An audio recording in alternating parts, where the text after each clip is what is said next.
이 시간 주시는 하나님의 말씀 함께 찾아보기 원합니다. 구약 사무엘상 10장 1절에서 9절 말씀을 함께 찾아보겠습니다.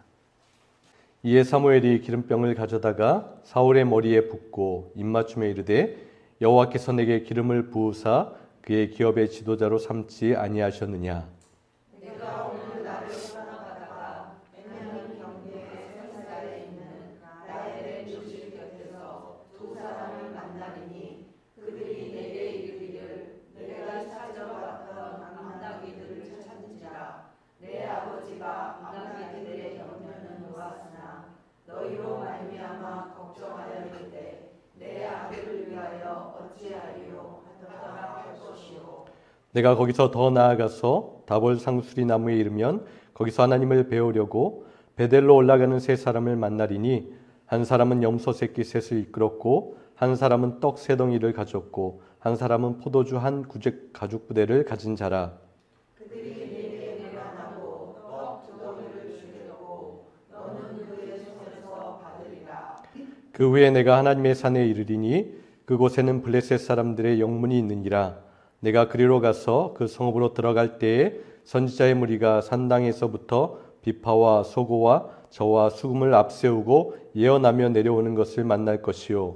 내게는 여호와의 영이 크게 임하니 너도 그들과 함께 예언을 하고 변하여 새 사람이 되리라. 이 징조가 내게 임하거든 너는 기회를 따라 행하라. 하나님이 너와 함께 하시느니라. 너는 나보다 앞서 갈대로 내려가라. 내가 내게로 내려가서 번제와 화목제를 드리니 내가 내게 가서 내가 행할 것을 가르칠 때까지 7일 동안 기다리라. 같이 읽겠습니다. 그가 사무엘에게서 떠나려고 몸을 돌이킬 때에 하나님이 새 마음을 주셨고 그날 그 징조도 다 응하니라. 저는 매사에 좀 조심성이 있어서 물건들을 잘 잃어버리지 않습니다. 지금까지 소지품을 잃어버렸던 기억이 거의 없는 것 같아요. 그런데 작년에 가슴이 덜컥 내려앉는 그러한 경험을 한 적이 있습니다. 첫째 아이 대학 캠퍼스 투어를 하기 위해서 4시간 정도 운전을 해서 갔던 적이 있어요. 꽤 먼 거리였습니다. 캠퍼스 안내를 하는 가이드를 따라서 이곳저곳 여러 군데를 돌아보고 있었습니다.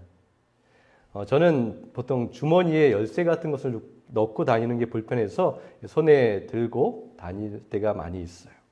그런데 가이드를 따라서 한참 가고 있는데 이제 손이 좀 허전한 거예요. 뭔가 쎄한 느낌이 들 때가 있잖아요. 그때 그 순간 큰일 났다. 양쪽 호주머니에 깊이 넣어서 다 찾아봐도 아무것도 없는 거예요. 열쇠가 잡히지 않았습니다. 옆에 있는 아내한테 여보 혹시 당신이 열쇠를 가지고 있어? 라고 물었더니 자기도 열쇠가 없다는 거예요. 식은땀이 납니다. 자동차 키를 잃어버렸던 거예요. 집에서 가깝기라도 하면 스페어 키를 찾아서 할 수 있었을 텐데 4시간 동안 갔던 길이라서 어떻게 해야 할지 너무나 당황을 할 수밖에 없었어요. 이제 정신을 좀 차리고 제가 지나왔던 그 길을 한번 생각해 보았습니다. 그런데 처음 온 장소였고 여러 군데를 거쳤고 동선도 잘 기억이 나지 않았어요. 그래서 제가 왔던 길을 이렇게 땀이 나도록 뛰어가면서 마음을 좀 가라앉히고 이런 기도를 했습니다. 주님, 제가 가야 할 길을 잘 인도해 주십시오라고 그런 기도가 절로 나오더라고요. 마음을 가라앉히고 지나왔던 길을 하나하나씩 좀 찾아갔습니다. 근데 저기 멀리에 테이블이 하나 있는데 제가 앉았던 자리였어요. 까만색 하나 물건이 보이더라고요.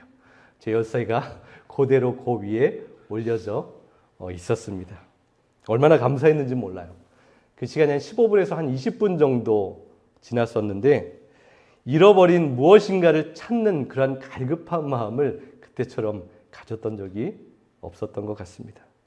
그리고 열쇠를 발견하고 너무 기뻤어요. 이제 집에 갈 수 있구나 라는 생각을 하면서 너무나 기뻐했던 기억이 있어요. 그런데 여러분 무엇인가를 잃어버렸던 그런 기억들이 여러분도 있으실 거예요. 무엇인가를 잃어버렸을 때 기분이 좋지 않죠. 마음이 상할 때가 사실 많이 있습니다. 좋은 경험이 아닌 거예요. 거기다가 그 잃어버린 것이 값어치가 나가거나 굉장히 소중한 것이라면 그 마음이 더 상하고 또한 그것을 찾지 못하게 되었을 때 누군가를 원망하는 마음이 분명 들 때가 있어요. 그런데 여러분, 무엇인가 잃어버림을 통하여서 우리 삶 가운데 어려움을 경험하는 것을 통하여서 생각하지도 못했던 하나님의 인도하심과 하나님의 역사를 경험할 때가 분명히 있습니다. 사무엘상 9장에 보면 이스라엘의 첫 번째 왕이 나타납니다. 첫 번째 왕이 사울이었어요. 우리가 너무나 잘 알고 있는 인물이기도 합니다. 그리고 그가 첫 번째, 우리가 지난주에 8장을 봤는데 첫 번째 사무엘상에 등장하는 모습은 그의 가정 가운데 어려움이 발생한 것을 통하여서 처음 모습으로 등장하고 있어요.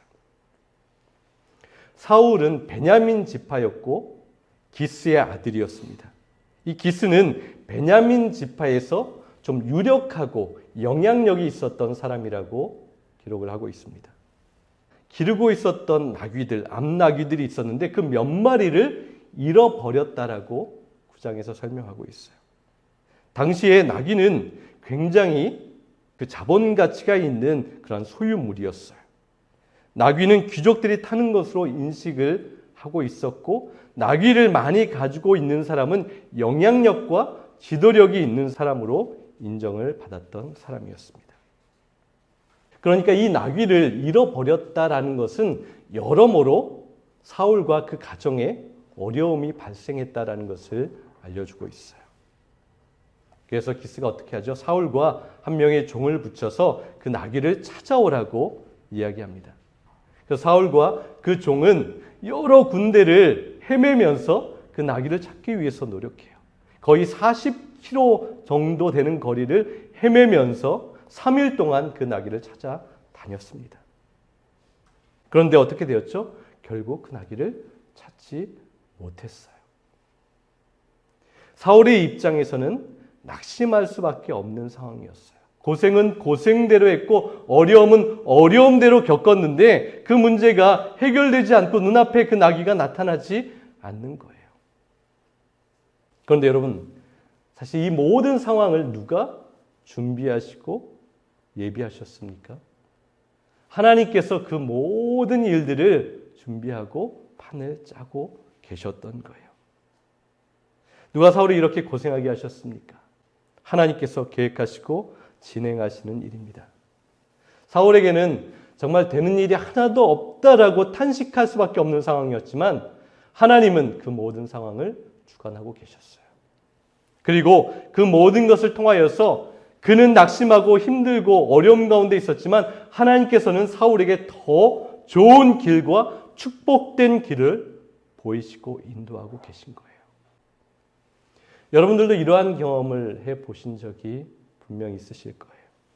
생각하지도 예상하지도 못했던 수많은 어려움과 고난이 우리의 삶 가운데 찾아올 때가 있어요. 왔다 가고 여러 번 그런 것들이 반복되는 것을 경험합니다. 갑자기 재정적인 어려움이 찾아올 때가 있어요. 나에게 또 사랑하는 가족 누군가에게 질병이 찾아와서 어려움이 생길 때가 있어요. 누군가의 관계가 오해로 인해서 깨어질 때가 있어요. 수많은 어려움들이 찾아올 때가 있습니다. 걱정되고 두렵고 버거운 일들, 근심이 가득 쌓이는 일들이 우리 가운데 찾아옵니다. 그런데 여러분, 우리가 믿음의 눈으로 잘 보게 되면 그 모든 상황을 주관하시고 그 모든 어려움들을 있게 하신 분이 누구십니까? 하나님이시라는 거예요. 하나님이 우리를 미워해서 우리를 징계하시기 위해서 주시는 것이 아니라 우리를 하나님께서 더 기뻐하시고 인정하시고 더 바른 사람으로 만들기 위해서 그러한 모든 것들을 허락하시는 거예요. 여러분, 우리에게 하나님께서 만약 풍요로운 것들만 허락하셨다면 어떻게 되었을까요? 평탄한 길을 걷게 하시고 모든 것이 형통하고 성공하고 걱정거리가 아무것도 없게 하셨다면 우리의 모습은 어떠했을까요? 정말 솔직히 말하면 하나님을 제대로 찾지 않았을 거예요. 하나님을 의지하지 않아요. 하나님께 기도하고 부르짖지 않았을 겁니다. 진정한 감사를 드리지도 못하고 교만한 마음이 가득 차서 하나님께서 기뻐하시지 않는 그러한 삶의 자리 가운데 그러한 방향으로 계속해서 열심히 달려갈 수밖에 없었을 거예요. 그런데 하나님께서 때때로 우리에게 어려움도 주시고 환난도 주셔서 하나님을 찾게 하시고 붙들게 하시고 하나님 안에 거하게 하시는 은혜가 우리에게 있습니다. 이것이 정말 귀한 복인 거예요. 여러분, 하나님께서는 우리들을 산 정상에서의 경험보다 저 아래 골짜기 아래에서 어려움과 환난 가운데 그 모든 것을 통하여서 우리를 주님께서 원하시는 삶을 살아가게 지도하시고 말씀하시고 음성을 들려주십니다. 고난 가운데 어려움 가운데 하나님의 음성과 하나님의 위로하심이 더 명확하고 더 정확하게 들리고 다가오게 됩니다. 지금 사울을 하나님께서 그렇게 인도하시는 거예요. 사무엘상 9장 6절을 보면 사울의 종을 통하여서 고백하는 그런 이야기가 있어요. 9장 6절을 보세요. 우리 한번 같이 읽어볼까요? 보십시오. 이 성읍에는 하나님의 사람이 한 분 계시는데 존경받는 분이십니다. 그가 말하는 것은 모두 틀림없이 이루어진다고 합니다. 그러니 이제 그리로 가보시는 것이 어떨는지요? 혹시 그가 우리에게 우리가 가야 할 길을 알려줄지도 모릅니다. 사실 이 사울의 종은 고백했던 이야기는 굉장히 좁은 차원의 고백이었던 것이 분명합니다. 하나님의 거룩하신 사람, 그 사람이 이야기했던 것은 하나도 땅에 떨어지지 않았던 그 사무엘을 찾아가면 사무엘이 이 잃어버린 그 나귀를 찾을 수 있는 길을 우리에게 알려줄지도 모릅니다라는 그러한 생각과 의미로 고백했던 거예요. 그런데 여러분, 이 말씀의 표현과 기록을 통해서 보면 하나님께서 이 사람의 좁은 시선과 관점을 넘어서는 그런 메시지들을 우리에게 주고 있다는 거예요. 하나님께서 더 넓고 깊은 차원의 단계로 이끌어 가십니다. 원어의 깊은 의미를 보면 우리가 갈 길, 이 부분을 완료형으로 표현하고 있어요. 그래서 원어에는 우리가 지금까지 걸어온 길을 의미하고 있는 거예요. 우리가 지금까지 걸어온 길이 정말 제대로 온 길인가를 확인해 보자라는 그러한 의미였던 거예요. 지금까지 걸어온 우리의 길을 신앙적인 관점으로 재해석해 보자라는 것이죠. 그리고 우리가 읽은 표현 그대로 이해할 수도 있습니다. 우리가 가야만 하는 길에 대해서 동일하게 말씀하고 있는 거예요. 하나님께서 이 말씀으로 우리에게 도전하십니다. 너희는 지금까지 어떻게 인생의 길을 걸어왔느냐라고 우리의 신앙의 길을 되짚어 보십니다. 그리고 이제 앞으로 너희는 어떠한 길, 너희가 가야 할 길을 잘 걸을 것이냐라고 우리에게 질문하고 계신 거예요. 여러분, 그렇다면 우리는 지금까지 어떠한 인생의 길을 걸어오셨습니까? 물론 바르지만은 않았을 거예요. 그렇죠? 이리 휘둘리고 저리 휘청거리고 세상에 반쯤 발을 얹혀두고 신앙에 반쯤 발을 얹혀두고 내 생각대로 내 감정대로 내 느낌대로 내 기분대로 내가 하고자 하는 대로 그렇게 신앙생활도 하고 세상에서 삶을 살아갔어요. 그렇다면 이제 깊이 고민하고 결단하라는 거예요. 오늘부터 이제부터 내가 가야만 할 길을 고민해 봐야 하는 거예요. 내가 어느 방향으로 어떠한 삶의 모습으로 살아가야 할지를 하나님 앞에서 신앙의 결단을 하라는 거예요. 하나님께서 기뻐하시고 인정하시고 하나님의 일을 이룰 그 방향을 향하여서 달려가는 자들이 되라고 말씀하십니다. 그분의 뜻에 항상 따르고 결단하는 그러한 모습이, 그러한 애씀이 우리에게 있어야 합니다. 사울은 놀라운 역사를 경험하게 돼요. 9장에 보면 우리가 보진 않았지만 여러 가지 사건을 통하여서 하나님의 사람 사무엘을 만나게 됩니다. 종의 이야기를 통해서 먼저 마음의 결정을 하게 되고 또한 가다가 우물가에서 여인들을 만나서 사무엘이 어디 있는지 듣게 되고 또한 거기에서 만나서 여러 가지 깊은 의미와 경험들을 하게 됩니다. 사무엘을 만나서 하나님의 뜻을 듣게 되었어요. 하나님께서 어떻게 행하실 것을 그에게 말씀하십니다. 하나님의 그 말씀을 들은 사울은 하나님 앞에서 겸손한 모습을 보여주어요. 두려운 마음으로 겸비한 모습 가운데 하나님 앞에 서 있습니다. 본문 10장 1절을 한번 보십시오. 한번 같이 읽어보겠습니다. 사무엘이 기름병을 가져다가 사울의 머리에 붓고 그에게 입을 맞춘 다음에 이렇게 말하였다. 여호와께서 그대에게 기름을 부으시어 여호와의 소유이신 이 백성을 다스릴 지도자로 세우셨습니다. 하나님께서 사무엘을 통하여서 사울에게 기름 부으시는 모습이 오늘 본문에 기록되고 있어요. 하나님께서 사울을 특별한 존재로 택하셔서 그에게 기름 부으셨습니다. 하나님께서 사랑하시고 특별히 너는 나의 것이다, 나의 일을 감당할 소중한 자이다라고 말씀하실 때 너는 내 것이라고 말씀하십니다. 나를 위해서, 하늘의 영광을 위해서 살아갈 자라고 하시는 거예요. 그리고 또한 그 말씀은 우리에게 언제나 위로가 되시는 귀한 말씀이 성경에 기록되고 있어요. 이사야서 43장 1절을 한번 보세요. 우리 같이 한번 읽어볼까요? 야곱아, 너를 창조하신 여호와께서 지금 말씀하시느니라.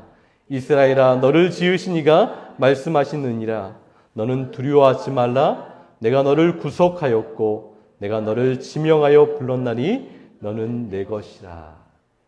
시간과 공간을 뛰어넘어서 하나님께서 지금도 우리에게 동일하게 주시는 말씀이에요. 하나님께서 말씀하시죠. 너는 내 것이다. 내가 너를 택하였다. 내가 너를 지명하여 너의 이름으로 불렀으니 이제 너를 빼앗을 자가 없다. 그렇기 때문에 두려워하지 말고 걱정하지 말고 나를 위한 특별한 일에 기쁨으로 사용되는 그런 삶을 살아가라고 하십니다. 그렇게 우리를 부르신 하나님께서 저와 여러분도 기름 부어주셨다는 거예요. 영적인 기름 부음이 우리에게도 임했습니다. 요한일서 2장 27절을 보세요. 같이 읽겠습니다. 너희는 주께 받은 바 기름 부음이 너희 안에 거하나니 아무도 너희를 가르칠 필요가 없고 오직 그의 기름 부음이 모든 것을 너희에게 가르치며 또 참되고 거짓이 없으니 너희를 가르치신 그대로 주 안에 거하라. 여러분, 하나님께서 우리 가운데 기름 부으신 그 목적은 무엇입니까? 우리를 불러주셔서 하나님의 특별한 사명을 감당하는 자로 부르신다라는 거예요. 어떠한 큰 일이 아니에요. 어떠한 위대한 일만을 이야기하는 것이 아니에요. 모든 것이 하나님의 일일진데 하나님의 일을 감당하는 자를 위해서 하나님께서 이것은 특별한 거야. 작은 것이지만 큰 것이지만 이것은 나를 위한 것은 특별한 것이니까 내가 너에게 기름을 부었다라고 말씀하세요. 그럼 구약시대에는 사람이나 어떠한 물건을 하나님을 위해서 구별하고 선택했을 때 기름을 발랐던 일이 있어요. 그리고 특별하게 부르심을 받은 제사장, 왕, 선지자에게도 기름을 바르셨어요. 하나님께서 특별한 일에 특별하게 사용한 사람에게 기름을 부으셨는데 그래서 하나님께서 특별하게 사용하셨던 수많은 사람들이 있어요. 이방 왕이었던 페르시아의 고레스 왕이 있잖아요. 그 고레스 왕을 성경에서 보면 나를 위해서 일할 기름 부음 받은 자라고 말씀하십니다. 그리고 이스라엘의 지도자 족장들에게도 나의 기름을 부음바 된 자라고 말씀하십니다. 그리고 이스라엘 모든 백성도 하나님의 기름을 부으심을 받은 자들이라고 기록하고 있어요. 그렇다면 저와 여러분 영적인 이스라엘 백성이잖아요. 그렇다면 하나님께서 분명히 우리에게도 기름을 부으셨습니다. 특별한 종으로 특별한 일을 감당하는 자로 부르셨어요. 그런데 오늘 말씀을 보면 사울이 하나님의 기름 부으심을 받은 그 경험을 한 다음에 바로 그 이후에 하나님의 특별한 일을 감당한 것은 아닙니다. 그 일을 감당하기 위해서 먼저 사람을 만나야 했어요. 경험해야 했고요. 붙들어야 할 세 가지가 있었다라고 말씀합니다. 하나님의 일을 감당하기 전에 먼저 우리에게 분명히 있어야 할 세 가지를 기억해야 한다는 거예요. 하나님의 특별한 일을 감당하기 위해서 첫 번째는 하나님의 은혜를 절대 잊지 말아야 합니다. 2절을 한번 보세요. 오늘 나를 떠나서 가시다가 베냐민 지역 셀사에 이르시면 라헬의 무덤 근처에서 두 사람을 만나실 터인데 그들은 그대의 부친이 찾으러 다니던 암나기들을 벌써 찾았고 부친께서는 암나기들 걱정을 놓으셨지만 이제 오히려 아들과 종의 일이 걱정이 되어 찾고 계신다고 말할 것입니다. 라헬이 누구이죠? 라헬은 베냐민의 어머니입니다. 이 베냐민이 출산할 때 그 일을 기억하시는지 모르겠어요. 베냐민을 출산할 때 너무나 큰 고통이 있었어요. 위험한 상황이 있었어요. 그래서 라헬이 목숨을 잃게 되는 일이 있었습니다. 그런데 하나님께서 은혜로 베냐민을 살게 하셨어요. 하나님의 은혜 가운데 어머니의 목숨을 대신하여서 삶을 얻고 생명을 얻고 살아가게 된 것이 베냐민이라는 막내 아들이었습니다. 태어날 때 죽을 수도 있었지만 하나님의 은혜 가운데 살게 된 거예요. 그런데 여러분 사사기 마지막 부분을 보면 아주 끔찍한 사건이 일어납니다. 베냐민의 후손들, 그 지파 사람들은 그 받은 은혜를 기억하고 또한 마음에 새기지 않고 아주 추악하고 악한 일들에 빠져서 아주 끔찍한 사건을 벌이게 되는 것이 기록되고 있어요. 한 레위인 남편이 있는 여자를 붙잡아서 밤새 폭행하고 겁탈해서 그 여인이 죽자 문 밖에 그 시체를 던져버리는 그런 악행을 행하였어요. 이 베냐민 지파 가운데 이러한 악한 일들이 자연스럽게 이루어지고 있었던 거예요. 그 결과 어떤 일이 일어났죠? 다른 이스라엘 11지파가 분노하여서 일어나서 이 베냐민 지파와 전쟁을 하게 됩니다. 그들의 악함을 꾸짖고 심판해야 된다라고 해서 그들이 함께 일어났던 거예요. 그 전쟁이 일어나서 이 베냐민 지파는 완전히 사라질 수밖에 없는 상황에 처하게 됩니다. 그런데 하나님께서 또다시 베냐민 지파에게 은혜를 한 번 더 허락하세요. 그 백성들이 완전히 그 베냐민 지파를 없애려고 하는 상황 가운데 하나님께서 그 전쟁을 멈추게 하시고 몇백 명이지만 그 지파가 계속해서 이어서 살아갈 수 있도록 하나님의 은혜가 임하게 되었어요. 은혜로 태어났지만 은혜를 잊고 죄악과 악한 것을 저지르다가 결국 지파 자체가 사라지게 될 위험 속에서 하나님께서 또다시 한번 은혜를 허락하여서 그 지파가 살아가게 됐어요. 그리고 사울이 어느 지파 사람이죠? 베냐민 지파 사람이었습니다. 왜 라헬의 무덤 근처에서 사람을 만나게 되고 이야기를 듣게 될 것이라고 이야기하고 있어요? 바로 그것은 사울에게 이야기하는 거예요. 이 베냐민 지파, 죄악 가운데 악함 가운데 멸망받을 수 없는 그 지파를 은혜롭게 자비롭게 여기셔서 그들을 살리신 그 은혜를 절대 잊지 말라고 하시는 거예요. 어머니가 대신 죽음으로 인해서 살게 된 은혜, 소멸될 것 같은 그 악함과 그 운명에서 살아나게 된 그 은혜를 베냐민 지파에 남겨져 있었던 그 역사를 잊지 말라고 하시는 거예요. 그럼 여러분, 이 사울에게 주셨던 말씀이 바로 우리에게 주시는 말씀이기도 합니다. 추악한 죄로 죽어야 하는 우리 대신에 바로 예수님께서 우리를 대신하여서 죽으셨어요. 그렇게 놀라운 생명을 우리에게 주셨는데 우리는 또 반복하여서 죄를 짓고 악하고 하나님께서 기뻐하시지 않는 그곳을 향하여 달려가던 그러한 모습이 너무나 많이 있었습니다.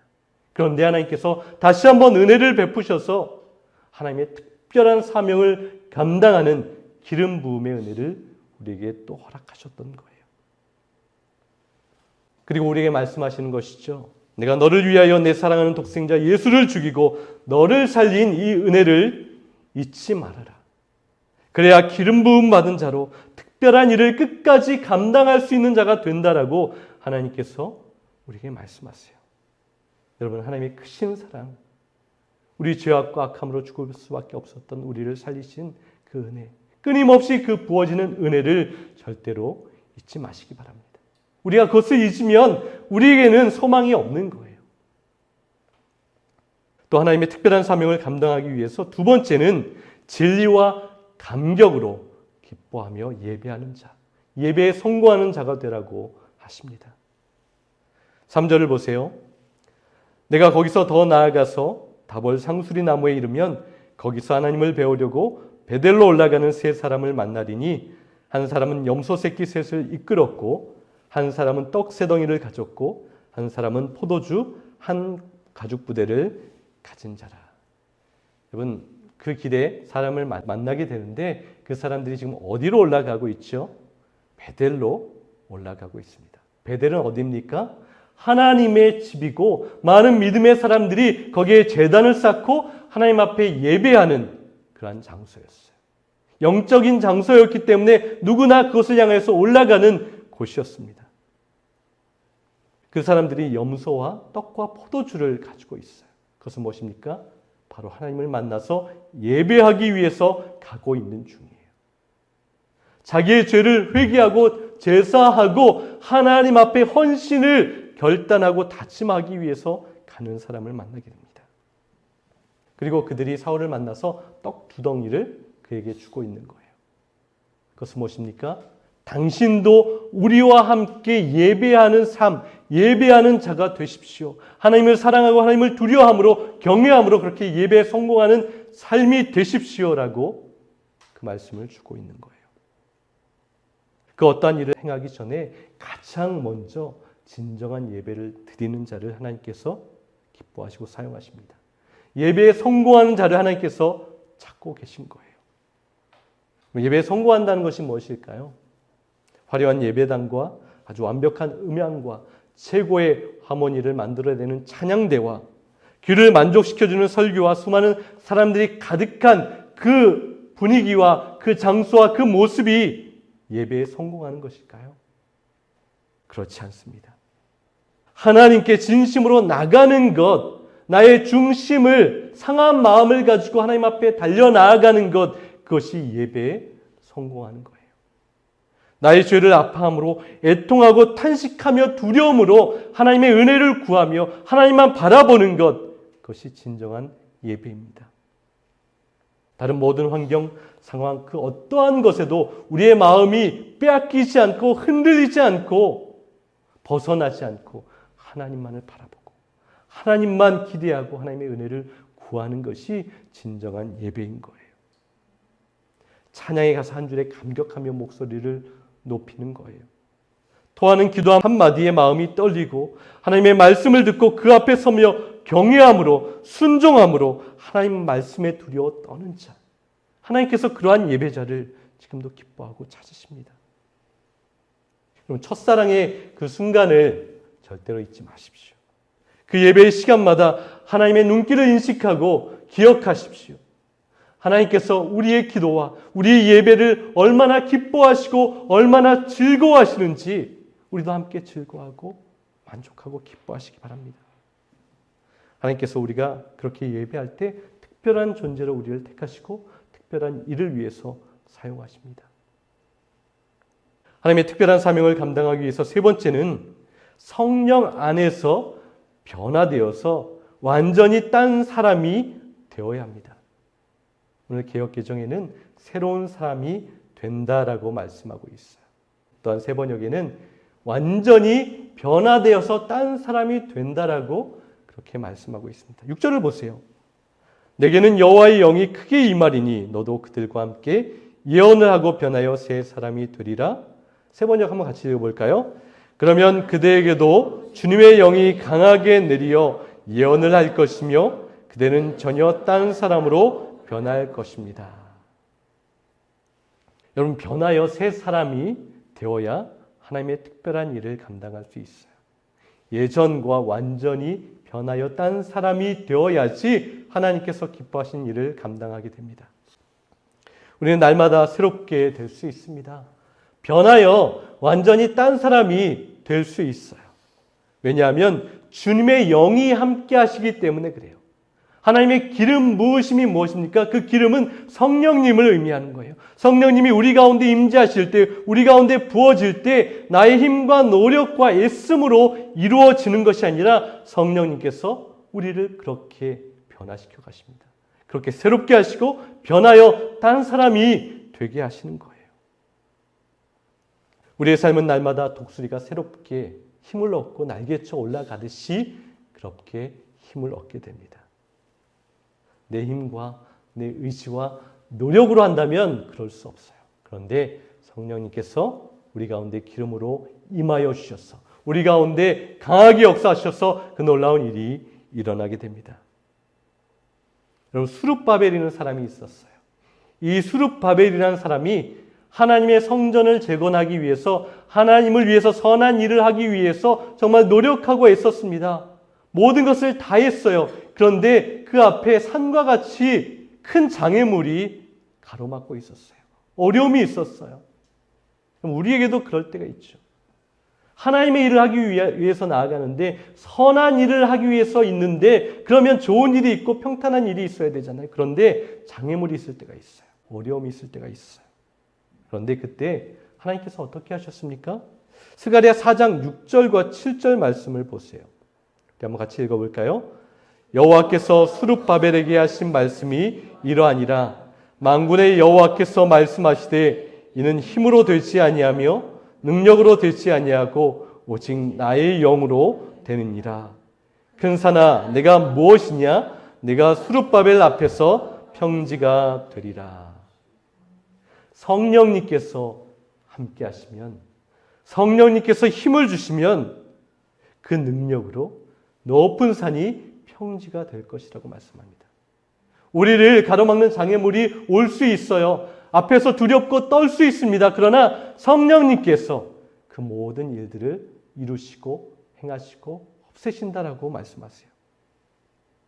나는 어떻게 해도 무슨 일이 있어도 새롭게 특별하게 완전히 딴 사람으로 변화되지 않을 거야 라고 생각하시는 분이 있으십니까? 저 사람은 어떻게 해도 새롭게 변화되지 않아. 우리는 변하여 딴 사람이 되지 못할 거야 라는 그러한 마음이 있는 분이 계십니까? 여러분, 포기하고 낙심하지 마세요. 우리에게 그 모든 능력이 있었다면 우리에게 소망이 없지만 하나님께서 그 일을 이루신다라고 말씀하십니다. 우리를 기름 부으신 성령님의 그 은혜와 능력이 우리를 변화시키시는 거예요. 나는 새롭게 됩니다. 저 사람은 바뀌게 되는 거예요. 우리 교인 한 명 한 명은 새롭게 변화되어 하나님의 일을 담당하게 됩니다. 하나님께서 하세요. 성령님께서 이루십니다. 기대하시고 기도하십시오. 그리고 하나님의 기대에 부응하시길 바랍니다. 그렇다고 우리가 가만히 앉아서 아무것도 안 하는 것이 아니에요. 하나님께서 그러한 능력을 부어주실 때 나도 그 능력에 부응하여서 응답하여서 하나님의 일을 위해서 최선을 다하고 애를 쓰고 악함과 싸우되 피 흘리기까지 싸울 수 있는 결단이 우리에게 있어야 합니다. 하나님을 위해서 그렇게 하십시오. 내 사랑하는 가족들을 위해서 그렇게 하십시오. 소중한 우리 교우들 한 명 한 명을 위해서 그렇게 하십시오. 9절을 보세요. 함께 읽어볼까요? 하나님이 사울에게 새 마음을 주셨다. 하나님께서 주신 마음이에요. 여러분, 하나님께서 우리에게도 새로운 마음을 주십니다. 미워하는 마음을 사랑하는 새 마음으로 바꿔주시는 거예요. 판단하는 마음을 이해하는 마음으로 바꾸십니다. 편가르는 마음을 하나 되는 마음으로 바꾸십니다. 무시하는 마음을 소중히 여기는 마음으로 바꾸시는 거예요. 소망을 잃어버린 그 낙심한 마음을 오직 하나님만을 바라보는 소망과 기쁨과 감사로 가득 찬 그러한 마음으로 바꾸시는 분이세요. 하나님께서 이 일을 이루어 가십니다. 사랑하는 여러분, 하나님께서 우리를 다시 한번 새롭게 하십니다. 하나님의 능력으로 그렇게 하세요. 그 하나님의 능력이 이번 한 주간 나의 삶 가운데 분명하게 드러나서 하나님께서 역사하시는구나라는 것을 듣게 되는, 들을 수 있는 그런 삶을 살아갈 수 있는 저와 여러분 될 수 있기를 간절히 소망합니다.